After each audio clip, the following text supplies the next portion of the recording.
LRS implement చేస్తాము అని చెప్తే కోర్టుకు పోయి మరి ఆపినటువంటి నాయకులు కాంగ్రెస్ పార్టీ నాయకులు.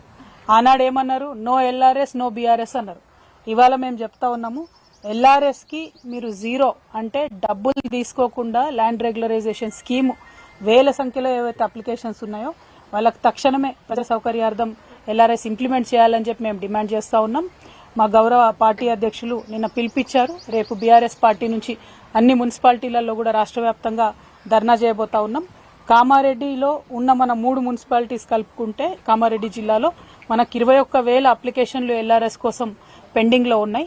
ఆ 21,000 అప్లికేషన్స్ కూడా తక్షణమే పరిష్కరించాలని, అసలు ₹1 కూడా ప్రజల దగ్గర తీసుకోకుండా పరిష్కరించాలని మేము ఈ ప్రభుత్వాన్ని డిమాండ్ చేస్తా ఉన్నాం. ఆనాడు మీరు చెప్పిందే మీకు ఇవాళ చెప్తా ఉన్నాం, నో ఎల్ఆర్ఎస్ నో కాంగ్రెస్ అనే పరిస్థితి వస్తుంది పార్లమెంట్ ఎన్నికలలో. కాబట్టి ఖచ్చితంగా ₹0 రూపాయలతోని